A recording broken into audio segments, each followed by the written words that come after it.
Have you ever felt like this? You sit down to study, open your book, but your mind starts drifting somewhere far away. A few minutes later, you realize you've read the same page 3 times and still don't remember a single word. Then the self-blame creeps in. Why can't I focus? Am I just not smart enough? But what if I told you, it's not that you're lazy or incapable. It's just that you haven't learned how your mind truly works. In today's video, I'm not just sharing tips to help you study better. I want to help you understand why your mind gets distracted and how you can learn with presence, not pressure.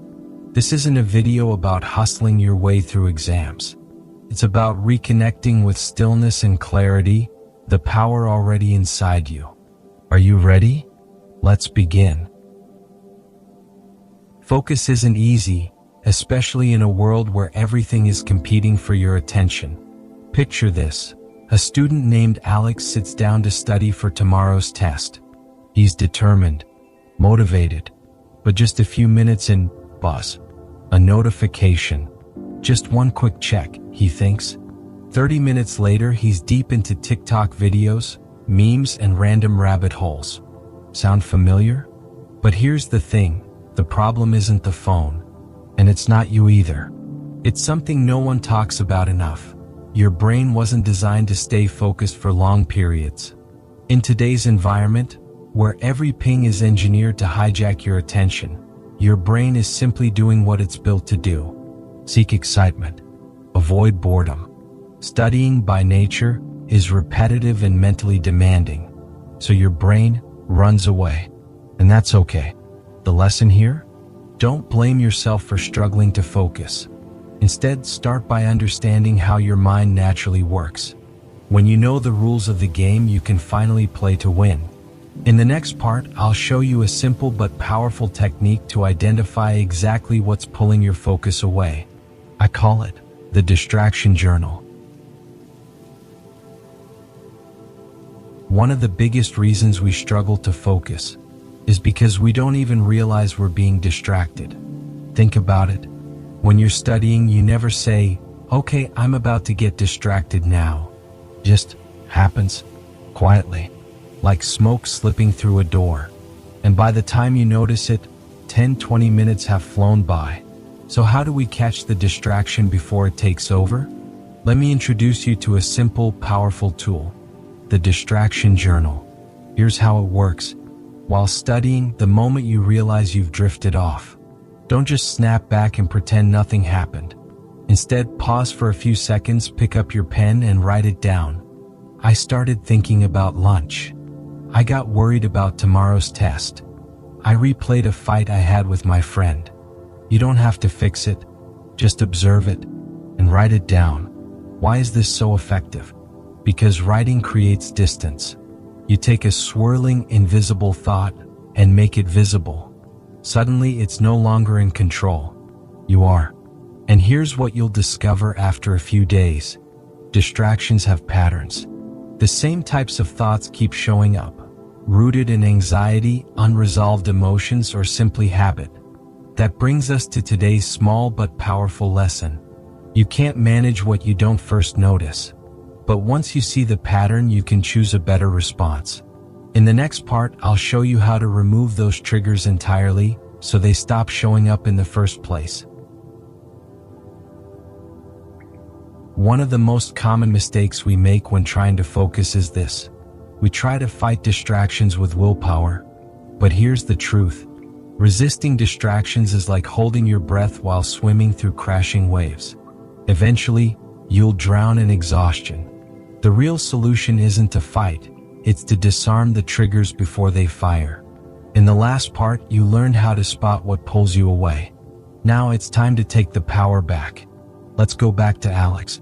Every time he studies, his phone sits right there on the desk. And just one ping, and his attention is gone. The problem isn't the phone. It's where it sits, too visible, too accessible, too tempting. So here's the truth. The best way to focus isn't through iron will. It's by removing the things that test your will in the first place. 1. Leave your phone in another room. or switch it to airplane mode. 2. If you need your laptop, close all unnecessary tabs. 3. Clean your study space. The simpler, the better for your brain. One of my favorite tricks? If you don't want to be tempted, hide the temptation. Because the reality is, you can't be distracted by what you don't see. Here's the small lesson. Real discipline doesn't come from gritting your teeth. It comes from building an environment that helps you succeed. And if you're thinking, but I still can't study for hours straight, don't worry. In the next part, I'll share a study method that's light, easy, and doesn't require long hours to be effective. One of the most common myths about studying is this: to study effectively, I need to sit for hours at a time. But the truth is the opposite. Our brains aren't wired for long, unbroken focus. Just like muscles, if you push them non-stop, they burn out, not grow stronger. So what's the solution? It's a method called Pomodoro, short, focused study sessions paired with intentional breaks. Think of studying like running. You wouldn't run a 3-hour marathon without stopping. But if you ran in 25-minute bursts with short rests in between, it becomes manageable, even enjoyable. 1. Set a timer for 25 minutes of deep focus, followed by 5 minutes of rest. 2. After 4 rounds, take a longer break, maybe 15 to 20 minutes. But here's the key. Don't touch your phone during those breaks. Instead, create a small reset ritual. Drink water, stretch your body, walk around, or simply close your eyes and take 10 deep breaths. This helps you clear your mind and prevents distractions from creeping back in. For Alex, our story student, this made all the difference. Studying no longer felt like a marathon. It became a series of short wins. So what's today's small lesson? Don't try to be hyper-focused for 3 hours straight. Instead, learn to focus just enough, at the right time, and allow yourself to recover. And guess what? When you build a study rhythm that works with your brain, not against it, your mind will actually begin to look forward to those sessions. But to take it even further, there's one more thing you can do before every study block, and that's meditation. Sometimes the problem isn't that you don't want to study, it's that your mind is still stuck somewhere else. Maybe you just watched a movie, scrolled through social media, or had an argument with someone. Then 5 minutes later, you try to force yourself to study, but your brain is still playing the movie, replaying the message, clinging to emotions. That's why we need a gentle transition to help our mind return home. And the simplest way to do that is with 1 minute of mindful breathing. You don't need to sit cross-legged or chant anything. Just 1. Sit still. 2. Close your eyes. 3. Follow your breath. In and out, in and out. When you do this, you're gently telling your brain, we're about to study. Let's set everything else aside. Alex, our familiar friend, started doing this before every study session. And surprisingly, that 1 single minute was enough to shift his entire energy. No more restlessness. No more fumbling to get into study mode. Just stillness, clarity, and presence. Here's today's small but powerful lesson. Your mind can't learn when it's trapped in the past or worried about the future. It learns best when it's right here, in this moment. And now that you've learned how to focus, how to set up, protect, and activate your attention, it's time to come back to one essential question. Why are you studying in the first place? We often think of studying as a race. The faster, the more, the better, always chasing something. But if you slow down for a moment, you'll realize studying isn't about beating someone else. It's about understanding yourself better. When Alex stopped studying to compete and started learning with presence, not pressure, something shifted. He began to enjoy each session.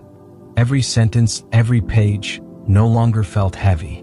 They became invitations to explore. And that's the biggest transformation. From anxious effort to curious engagement. From feeling forced to feeling free. Here's our final small lesson. Learning is a journey, not a test. And you don't need to run fast. You just need to be fully present with every step you take. If you're still here at the end of this video, thank you for your patience, your presence, and your choice to care for yourself just a little more today. Learn with peace, not pressure. And remember, focus isn't about force.